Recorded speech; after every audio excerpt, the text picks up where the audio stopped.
Hello learners, welcome to my channel all about education. In my last video we discussed about the main concept, that is statistics. We tried to understand the meaning of statistics और हमने सांख्यिकी में प्रयुक्त होने वाले कई सारे शब्दों को, शब्दावलियों को समझा, जाना. So we understood various terms which are used in statistics. Now another concept which we usually see or hear or read about in statistics is central tendency, measures of central tendencies, केंद्रवर्ती मानों की गणना. Central का मतलब तो आपको पता ही है कि सेंट्रल माने बीच में. So whenever we treat any data, one needs single measures which will give some idea of the trend of the group taken as a whole. अगर हमारे पास एक समूह है, उस समूह में अलग अलग हमको मापन मिला है, तो हमें जानना बहुत ज़रूरी है कि किस तरफ को उनका झुकाव है. तो आप ये समझिए, मान लीजिए किसी कक्षा में 10 बच्चे हैं और 10 बच्चे के कुछ मार्क्स आए, कुछ नंबर आए, कुछ अंक आए, तो हम एक ऐसा संख्या या एक ऐसी संख्या, एक ऐसा स्कोर जानने की कोशिश करेंगे कि that atleast there is one such score to whom the rest score stand nearby, जिनसे जो बाकी 10 लोगों के स्कोर हैं वो पास में कहीं पे हमको दिखाई दे, मिलते जुलते या समीपता दिखाई दे. तो ये जो समीपता की हम बात करते हैं, नियर अबाउट की जो हम बात करते हैं, नियर बाय की जो बात करते हैं, this is known as central tendency of scores. किसी समूह के प्रदत्तों की कुछ विशेषताएं होती हैं, उनमें से केंद्र प्रवृत्ति यानी कि जो हमने आपको अभी बताया, केंद्रवर्ती मानों की गणना यानी कि केंद्र प्रवृत्ति प्रमुख है. समूह के स्तर का ज्ञान करने के लिए इस सेंट्रल टेंडेंसी की गणना करना जरूरी हो जाता है. इनके द्वारा हम समूह का प्रतिनिधित्व किया जाता है, यानी कि सेंट्रल टेंडेंसी जो होती है वो उस ग्रुप का एक रिप्रेजेंटेशन देता है. It is the representative of that group. So इसको हम साधारण केंद्रीय प्रवृत्ति को हम प्रकट करते हैं विभिन्न तरीकों से, जिनके बारे में हम विस्तार से जानेंगे.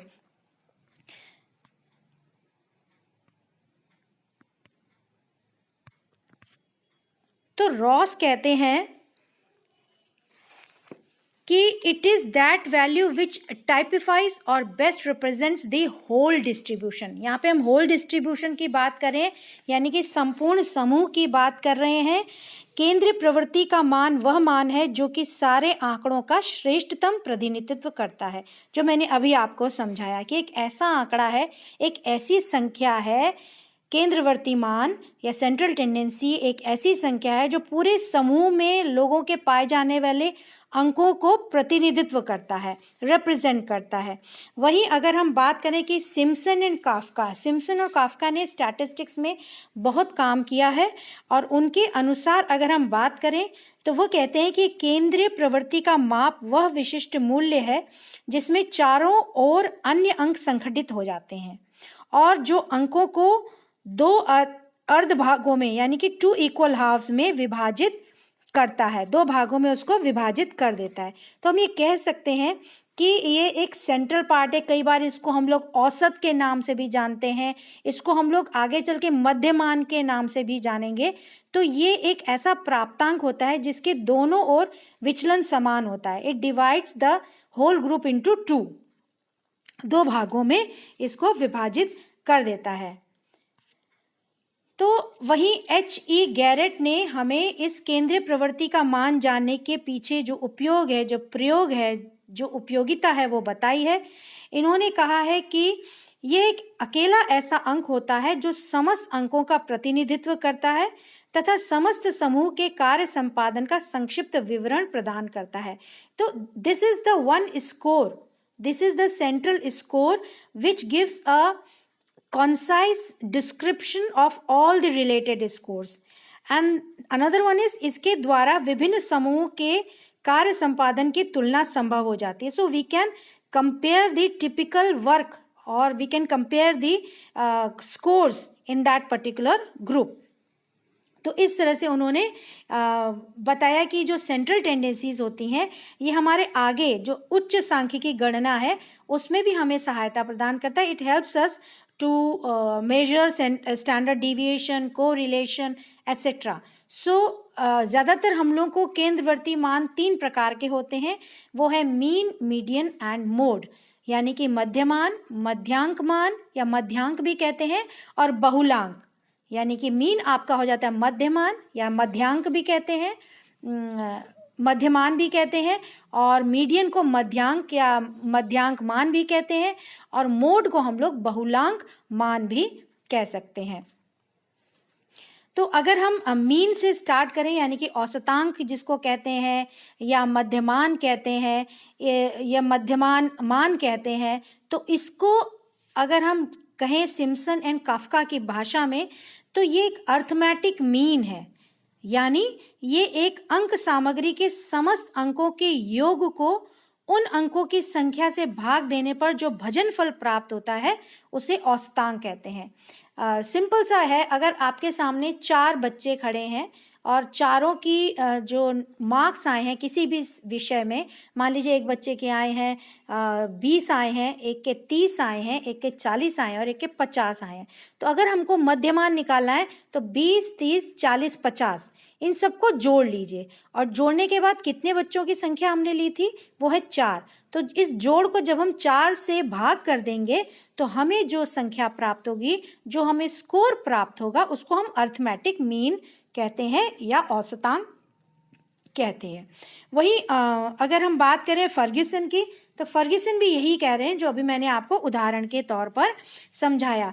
For example, if you have n number of students and n number of students get different scores, then add those scores, उन अंकों को जोड़ दीजिए, और n नंबर ऑफ स्टूडेंट्स यानी कि n नंबर संख्या है बच्चों की या छात्रों की या सदस्यों की, तो उस n संख्या से उसको विभाजित कर दीजिए, भाग दे दीजिए, और आपको जो उत्तर में जो संख्या प्राप्त होगी, जो अंक मिलेगा, जो स्कोर मिलेगा, वो आपका औसतांक या मध्यांक हो जाता है।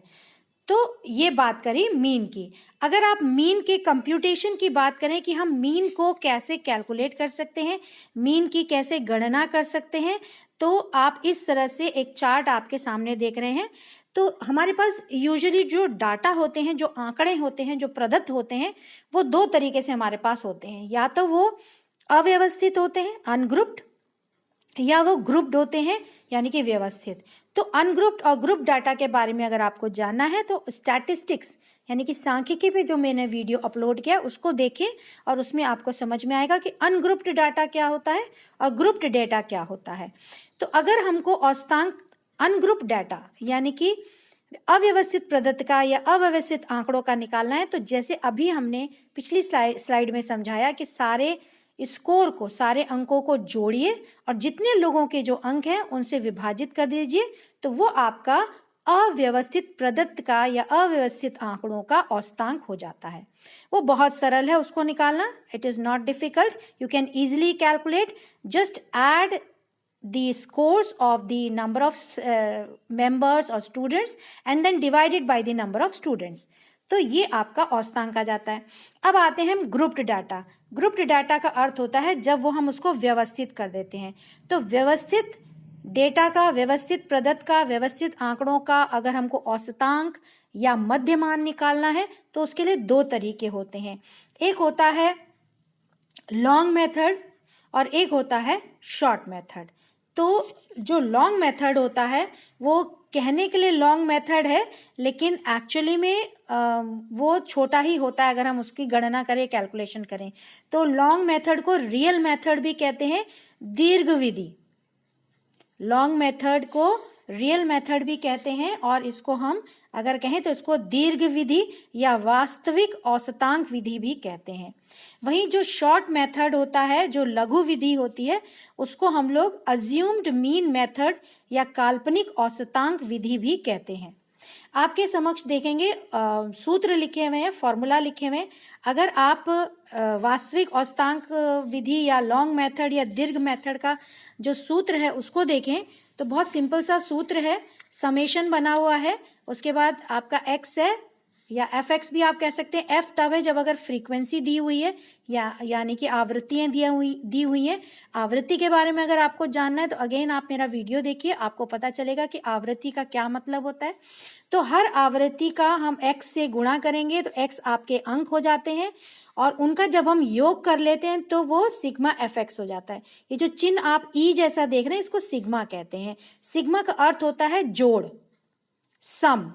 उसको जब हम जोड़ लेते हैं, एडिशन कर लेते हैं, तो वो सिग्मा हम चिन्ह लगाते हैं। इसका मतलब इन सब का हमें जोड़ करना है, और जोड़ करने के बाद एन का अर्थ होता है कि कितने लोगों का हमने वो स्कोर लिया है। इसके बारे में डिटेल में मेरे नेक्स्ट वीडियो में देखिएगा, जहां पे मैं उदाहरणों के द्वारा, एग्जाम्पल्स के द्वारा, सवालों के द्वारा आपको समझाने की कोशिश करूंगी कि किस प्रकार से आप मध्यमान निकाल सकते हैं। How can you calculate mean by long method, there I will discuss in detail with the help of examples.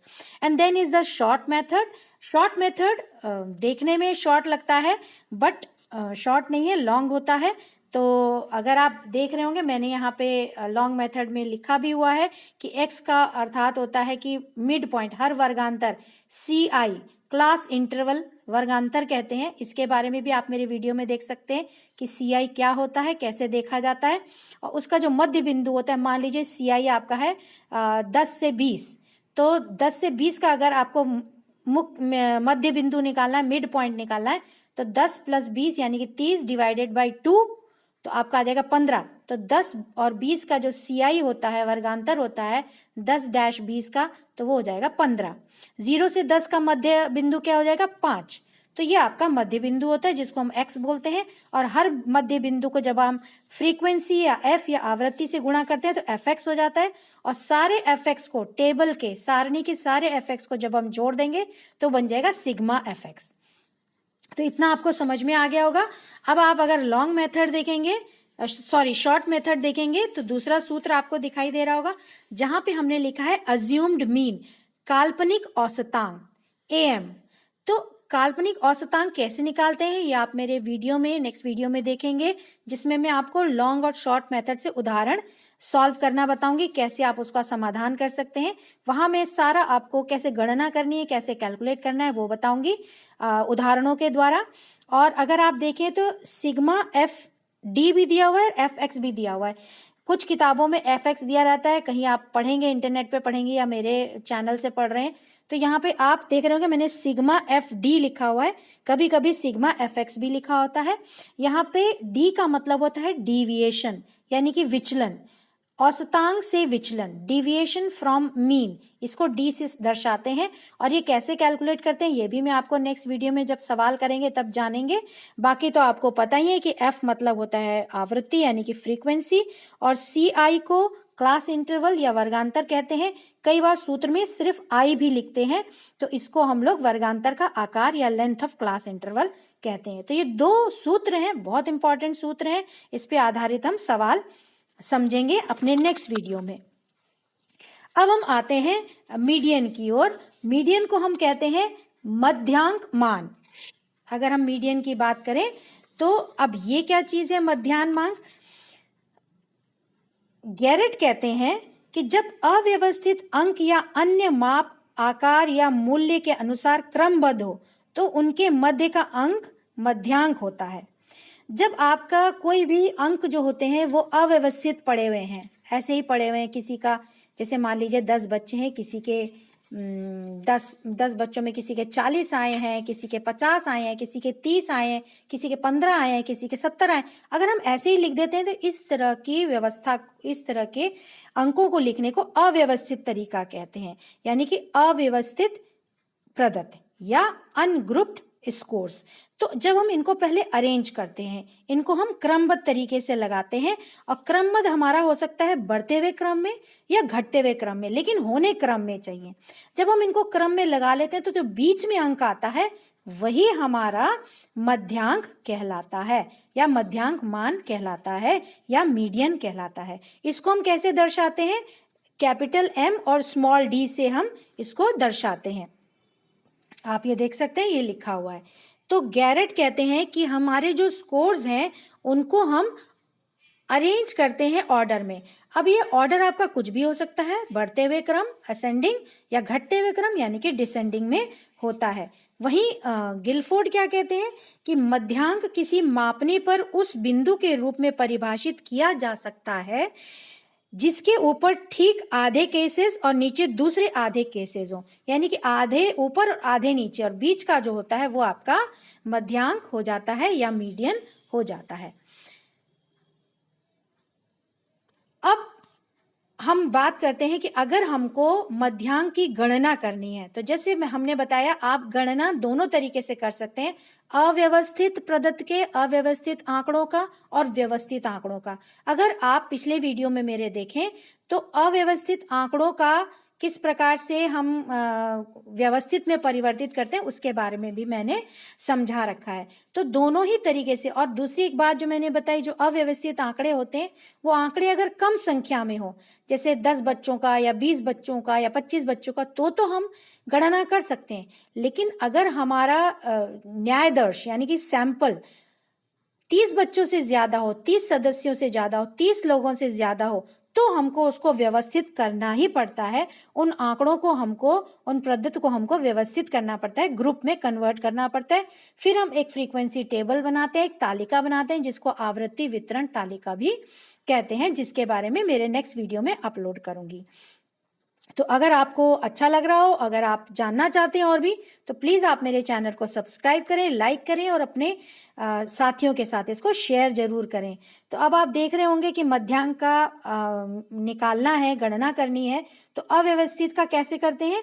जैसे आप देख रहे हैं, मीडियन को MD लिखते हैं। ये आप देख रहे होंगे n+1 भाग बटा 2 और TH n+1/2 आइटम होता है, यानी कि n+1 ऊपर रहेगा और इसको भाग देंगे हम 2 से। आप देख रहे होंगे n का मतलब होता है नंबर ऑफ केसेस, ऊपर से हम डिवाइड करेंगे जितने भी स्कोर हैं। अगर 2 हैं तो 2, 4 हैं तो 4 से डिवाइड करेंगे। इसका बहुत अच्छा उदाहरण नीचे आपको दिया हुआ है, ठीक उसके आप देख रहे होंगे कि ये संख्या दी हुई है, स्कोर दिया हुआ है 6, 2, 11, 1, 7, 3, 4, 5, 9। आप देख रहे होंगे व्यवस्थित नहीं है, ये एक ऑर्डर में नहीं है, क्रम में नहीं है। तो हम इसको क्या करेंगे, हमने इसको क्रम में बना दिया है, 1, 2, 3, 4, 5, 6, 7, 9, 11। अब आप देख रहे होंगे कि n संख्या कितनी हुई, n आप देख रहे होंगे 9 लोगों के, 1, 2, 3, 4, 5, 6, 7, 9, 11। ये कितने लोगों की संख्या है, ये 9 लोगों की, 9 सदस्यों की संख्या है। तो 9 + 1/2, तो 9 + 1 हो जाता है 10, और इसको 2 से डिवाइड करेंगे तो ये हो जाएगा आपका 5th टर्म। ये भाग देने का, पूरे को भाग देना है। ये आप देख रहे होंगे थोड़ा सा गलत लग रहा है, लेकिन ये पूरे को आप भाग देंगे 9 + 1/2, तो n+1/2 ये आपका फॉर्मूला हो जाता है। अब हम आते हैं, अगर व्यवस्थित आंकड़े हैं मेरे पास, अगर व्यवस्थित डाटा है, व्यवस्थित प्रदत्त है, तब हम कैसे इसको करेंगे। तो आप देख रहे होंगे आपको दिया हुआ है मीडियन का सूत्र L + n/2 - f upon small f, या छोटा f जो लिखा हुआ है, और ब्रैकेट के बाहर इंटू CI क्लास इंटरवल, या I भी हम लिख सकते हैं। तो जैसे L से आपको पता चल रहा है L क्या है, L उस वर्गांतर की वास्तविक निम्नतम सीमा है जिसमें n/2 पड़ता है। n/2 का मतलब n जितने लोगों को आपने लिया है, 40 लोगों को लिया है, तो n/2 हो जाएगा 40/2 20। अगर आपके सदस्य 50 हैं तो ये 25 हो जाएगा। तो अब आपको देखना है कि n/2 किस क्लास इंटरवल में, किस वर्गांतर में आ रहा है। मान लीजिए आपका 25 आ रहा है 30-40 वर्गांतर में, तो 30 का न्यूनतम, जो उस वर्गांतर की वास्तविक न्यूनतम, तो 30/40 का, अगर 30 न्यूनतम है लेकिन वास्तविक न्यूनतम होता है 29.5, 29.5, तो आपका वो एक्चुअल लोअर लिमिट होता है, वास्तविक निम्नतम सीमा होती है, वो आपका L हो गया। n/2 मैंने आपको बता दिया। जितनी भी फ्रीक्वेंसीज हैं, फ्रीक्वेंसी आवृत्ति भी लोगों की ही होती हैं, तो जितने लोग होंगे उनको 2 से डिवाइड करेंगे। फिर आपका कैपिटल F आपको दिख रहा है, ये n/2 वाले वर्गांतर के नीचे वाले वर्गांतर की संचयी आवृत्ति, यानी कि n/2 जहां पड़ रहा है, मैंने आपको बताया था 50 बच्चे हैं तो 25 हो जाएगा n/2, 40 हैं तो 20 हो जाएंगे। तो आपको ये देखना है कि जो 25 या 20 के नीचे की आवृत्तियां, यानी कि कम वाली जो आवृत्तियां हैं, उनको आपको टोटल करके लिखना है। और जो स्मॉल वाला f है, जो छोटा f है, आपको ये देखना है कि मीडियन किस क्लास इंटरवल या किस वर्गांतर में आता है, उस वाले फ्रीक्वेंसी को, उस वाली आवृत्ति को यहाँ पे लिखना है, और वर्गांतर का साइज आपका CI होता है। जब तक आप इसको उदाहरणों द्वारा नहीं समझेंगे तब तक आप इसका प्रयोग नहीं समझ पाएंगे। तो जरूर आप मेरा नेक्स्ट वीडियो देखें जहां पे मैं सवाल करूंगी, समझाऊंगी आपको, जिससे आपको ये सूत्र क्लियर हो जाएंगे। नेक्स्ट हमारा आता है मोड। मोड को हम लोग बहुलांक भी कहते हैं। और उससे पहले मैं आपको बताना चाहूंगी कि अगर मध्यांक का उपयोग हम देखें तो मध्यांक का तब हम प्रयोग करते हैं जब वितरण में असमानता दिखाई देती है या आंकिक श्रृंखला का वास्तविक मध्य बिंदु ज्ञात करना हो, तब हम मध्यांक का प्रयोग करते हैं। अब मोड यानी कि बहुलांक का प्रयोग कब होता है? किसी आंकिक श्रृंखला में सबसे अधिक आवृत्ति वाली संख्या को बहुलांक कहते हैं। यानी कि जो चीज बार बार होती है, बार बार उसकी आवृत्ति होती है, फ्रीक्वेंसी उसकी ज्यादा होती है। प्राप्तांकों के समूह में जिस प्राप्तांक की आवृत्ति सबसे अधिक होती है उसे बहुलांक मान कहते हैं। तो जो चीज बार बार हो रही है, जैसे फॉर एग्जांपल एक स्कोर है 3, 2, 5, 2, 4, 2, 6, 2, तो बार बार क्या आ रहा है? 2, तो 2 आपका क्या हो जाएगा? बहुलांक हो जाएगा, मोड हो जाएगा। तो इसलिए सिम्पसन एंड काफ्का ने ये बात कही कि जो it is the most common phenomena, most popular phenomena, जो कई बार होता है। यूजुअली अगर हम बहुलांक की बात करें तो बहुलांक दो तरीके से आप कैलकुलेट कर सकते हैं, आप इसकी गणना कर सकते हैं बहुलांक की। तो बहुलांक अगर आप देख रहे हो तो यहाँ पे आपको दिया हुआ है कि किस तरह से आप बहुलांक कैलकुलेट कर सकते हैं। उसको जो लिखा जाता है मोड को, वो है MO। इसके बाद आप देख रहे हैं L के बारे में मैं आपको समझा चुकी हूँ कि वास्तविक निम्नतम होता है किसी भी वर्गांतर का L, और FA जो होता है वो जो आवृत्ति होती है वो MO के ऊपर वाली यानी कि ज्यादा वाली आवृत्ति होती है। और FC की अगर हम बात करें, FC नहीं FB है ये हम बात करेंगे, ये जो है ये FB है, FB। तो FB की अगर हम बात करें तो ये स्मॉलर वाली होती है, लो वाली होती है। और ये जो FA है ये वर्गांतर यानी कि F के जो ज्यादा ऊपर वाला क्लास होता है उसकी हम लोग आवृत्ति लेते हैं। अगेन मैं आपसे यही कहूंगी, अगर आपको समझना है, जानना है, तो आपको इसको जो उदाहरण है उदाहरणों द्वारा ही समझ सकते हैं, और इसके लिए आप मेरा नेक्स्ट वीडियो जरूर देखें। और अगर हम बात करें अपरिशोधित बहुलांक की या क्रूड मोड की, या अगर हम इसको कैलकुलेट करने चाहते हैं तो कई बार ये हम लोग सीधे तौर पर 3 मीडियन माइनस 2 मीन, यानी कि जो मेरा मध्यांक आया है उसको 3 से गुणा करें और जो मध्यमान आया उसको 2 से गुणा करें और माइनस कर दें आपस में, तो आपको जो मिलेगा वो मिलेगा बहुलांक। तो ये बहुत सिंपल सा है। और आप देख रहे होंगे यहाँ पे मैंने FA FB भी समझा रखा है। आप देखिए FA क्या है, ऊपर वाला है, मॉडल क्लास, ये आपका वर्गांतर है 5 से 10, इसको वर्गांतर कहते हैं। और 5 से 10 का जो वर्गांतर है इसमें आप आवृत्ति देख रहे होंगे, सबसे ज्यादा आवृत्ति है 7, इसको हमने मॉडल क्लास चुन लिया। मैंने आपको बताया था कि जो सबसे ज्यादा होता है, जो कई बार होता है आवृत्ति, उस क्लास इंटरवल को हम लेते हैं, वही हमारा मॉडल क्लास होता है, वही हमारा बहुलांक होता है। तो यहाँ पे 5 से 10 में 7 हमारा बहुलांक है। 7 से ज्यादा वाला जो हिस्सा है वो ऊपर की तरफ है, उसको FA बोलते हैं, और जो नीचे की तरफ है उसको FB बोलते हैं, जो आप यहाँ पे देख रहे हैं और मैंने एक उदाहरण के द्वारा समझाया हुआ है। और समझने के लिए मेरा वीडियो जरूर देखें और समझे, जाने कि कैसे हम इसको सॉल्व कर सकते हैं। तो आशा है आपको जो तीनों केंद्रवर्ती मान है, मीन, मीडियन, मोड, आपको समझ में आया होगा। और इस कॉन्सेप्ट को और बेहतर तरीके से समझने के लिए मेरे नेक्स्ट वीडियो को देखें। जो टर्म्स हमने यूज किए हैं इसमें, ungrouped, grouped, class interval, frequency, ये सब क्या होता है, इसके लिए मेरा वीडियो स्टैटिस्टिक्स देखिए, जिसका लिंक मैं डिस्क्रिप्शन बॉक्स में डालूंगी, और जरूर इसको देखिए। अगर अच्छा लगे या कुछ पूछना हो तो कमेंट बॉक्स में पोस्ट करें। Keep on watching, happy learning.